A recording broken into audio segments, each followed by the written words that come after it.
કાકબળિયા દાદા, જય દ્વારકાધીશ, બાપા સીતારામ। તો આજે દર્શને દાદાની માનતા કરવા ભાઈ આવ્યા છે। તેમને ખૂબ જ તકલીફ હતી તેમના ઘરનાને, અને દાદાની મનથી માનતા રાખવાથી તકલીફ મટી ગઈ છે। તો આપણે જાણશું કે કયા ગામથી આવ્યા છે, શું તકલીફ હતી અને હું એને માનતા રાખીને દાદા એને કેટલા દીમાં મટાડી દીધું છે। તો આપણે જાણકારી ભાઈ, તમારું નામ?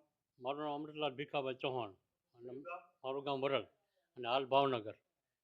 બધી ઘણી જગ્યાએ દવા લીધી છે, લાઠી, અમરેલી, ભાવનગર બધી ઘણી જગ્યાએ દવા મેં કમળી દુખાવા માટે લીધી છે અને બહુ સારું થઈ ગયું છે દાદાની બધી દયાથી। દવા લીધી તોય હા, સારું નહોતું થતું। નહોતું થતું। દાદાની એક માનતા માન રાખવાથી હા, વિડીયો જોઈને માનતા વિડીયો રાખી જોઈને માનતા રાખેલી અને સફળતા મળી છે। આ દાદા તો 7-8 દિવસમાં ફરક પડી ગયો છે। બરાબર, હાલમાં હું ભાવનગર રહું છું અને દાદાની દયાથી જ્ઞાન બહુ સારું થઈ ગયું છે।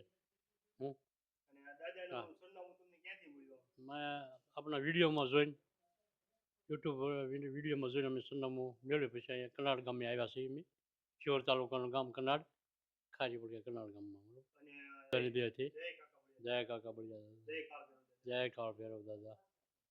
બીજું આ કહેવાનું કે વિડીયોને વધુ વધુ શેર કરજો, જેથી આવા તકલીફ વાળા વ્યક્તિ હોય ઘરે બેઠા જ માનતા રાખે અને દાદા એનું દુઃખ મટાડે, તો આપને બધાને આશીર્વાદ મળશે। આ એક સેવાનું કાર્ય છે।